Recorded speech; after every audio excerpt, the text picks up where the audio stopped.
विद्यार्थी मित्रों नमस्कार।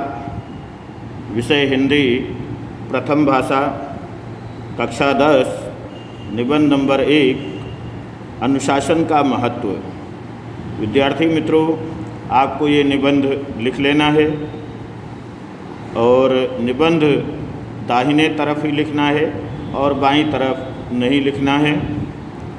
इस निबंध के जो मुद्दे हैं वो इस प्रकार से हैं। मैं उन मुद्दों को आपको थोड़ा थोड़ा समझा देता हूं और उन मुद्दों के आधार पर आपको ये निबंध लिख लेना है। निबंध लिखने के पश्चात आपको वो निबंध का पेज, जितने पेज में आपने लिखा है उतने पेज आपको इस मोबाइल नंबर पर सेंड कर देना है। तो मित्रों, अनुशासन का महत्व निबंध के मुद्दे: प्रस्तावना, अनुशासन का अर्थ एवं व्याख्या, विद्यार्थी जीवन में अनुशासन से लाभ, जीवन के विभिन्न अवस्थाओं में अनुशासन का महत्व, अत्यधिक अनुशासन से हानि, उपसंहार। तो मित्रों, इन मुद्दों को एक एक करके कुछ समझें। तो मित्रों, पहला मुद्दा है प्रस्तावना। अनुशासन शब्द दो शब्दों से मिलकर बना है, अनु और शासन, अर्थात पीछे पीछे चलना, किसी नियम कायदे के अनुसार चलना को अनुशासन कहा जाता है। अनुशासित जीवन कितना महत्वपूर्ण होता है वह हम जानने का प्रयत्न करें। तो मित्रों, विद्यार्थी अवस्था में अनुशासन का बहुत ही अधिक महत्वपूर्ण होता है। अगला पॉइंट आता है अनुशासन का अर्थ एवं व्याख्या। हमने अनुशासन का अर्थ प्रस्तावना में देख लिया। किसी भी काम को नियम, कानून और कायदे के अनुसार व्यवस्थित ढंग से करना ही अनुशासन कहलाता है।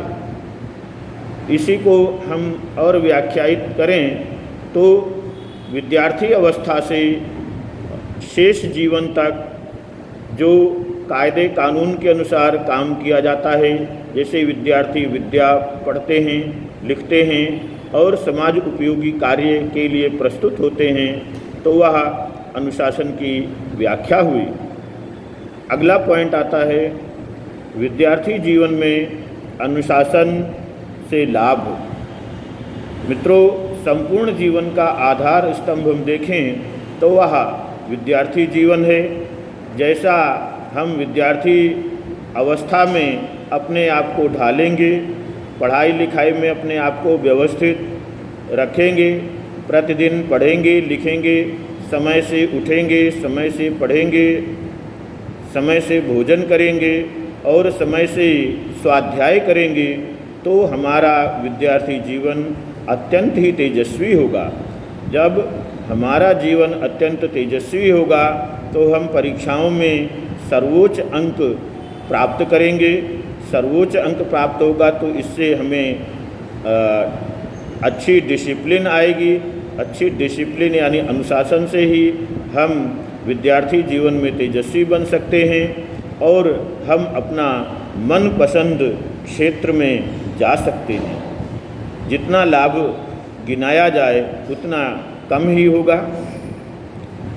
विद्यार्थी मित्रों, अगला पॉइंट आता है जीवन की विभिन्न अवस्थाओं में अनुशासन का महत्व। अनुशासन एक ऐसा शब्द है, एक ऐसी स्थिति है कि विद्यार्थी अवस्था में तो इससे लाभ होता ही है।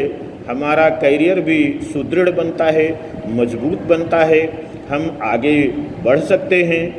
परंतु साथ ही साथ विद्यार्थी अवस्था पूर्ण कर लेने के बाद शेष जीवन में, चाहे वो गृहस्थाश्रम हो, नौकरी धंधे से संबंधित जीवन हो, तो हमारा जीवन और भी अनुशासन से महत्वपूर्ण हो जाता है। जैसे कि हम कोई नौकरी कर रहे हैं तो नौकरी का समय कितने बजे से कितने बजे तक है। समय से पहले हम अगर नौकरी स्थल पर या धंधे स्थल पर पहुंचते हैं तो हम डिसिप्लिन्ड अनुशासित कहलाएंगे। अनुशासन के ही एक भाग में कार्यालय की सजावट, कार्यालय के कर्मचारियों का आना जाना और रिसेस इत्यादि का भी महत्व आ जाता है। जो व्यवसाय करते हैं तो दुकान या ऑफिस कितने बजे खोलना, कितने बजे बंद करना और आगंतुक लोगों से, ग्राहकों से किस तरह से बातचीत करना, उन्हें मदद पहुंचाना, आश्वासन देना भी अनुशासन का एक महत्वपूर्ण अंग है। मित्रों, अगला पॉइंट आता है अत्यधिक अनुशासन से हानि। हम जानते हैं कि मशीन और मानव जीवन में अंतर है, क्योंकि मनुष्य ने ही मशीन का निर्माण किया है, ना कि मशीन ने मनुष्य का निर्माण नहीं किया है। हम अनुशासित हों ये इच्छनीय है, परंतु हम यंत्रवत काम करें, हमारे अंदर से विभिन्न प्रकार की भावनाएं धीरे धीरे नष्ट होने लगें, तो वह जीवन मशीनी जीवन कहलाता है। अत्यधिक अनुशासन से हानि होने की भी संभावना है। इसलिए हमें अपने जीवन को संतुलित यानी बैलेंस्ड बनाकर कार्य करना चाहिए। उपसंहार। मित्रों, इस निबंध का अंतिम मुद्दा आता है कि निश्चय ही अनुशासित जीवन सर्वश्रेष्ठ जीवन है और इनका हमें मानव जीवन में उपयोग करके, सदुपयोग करके जीवन को स्वावलंबी बनाना चाहिए, समाज के कार्य में हाथ बटाना चाहिए, मदद करना चाहिए। अनुशासित जीवन से हमारा स्वयं का लाभ तो होता ही है, साथ ही साथ हमारे कार्य से समाज और समाज से देश तथा देश से विश्व का भी लाभ होता है। मित्रों, इन्हीं शब्दों के साथ मैंने अपनी यथामति के अनुसार आपको मार्गदर्शन देने के लिए ये निबंध को संक्षेप में बताया। आप अपने ढंग से भी अपने विवेक बुद्धि का उपयोग करते हुए इससे भी अच्छा और दूसरी पुस्तकों को पढ़कर अपने शब्दों में इस निबंध को लिख सकते हैं। उम्मीद है कि आप इससे भी बढ़िया लिखेंगे और आशा करता हूँ कि सभी विद्यार्थी इस निबंध को लिखकर इसका फ़ोटो खींचकर हमें हमारे नंबर पर सेंड करेंगे। धन्यवाद।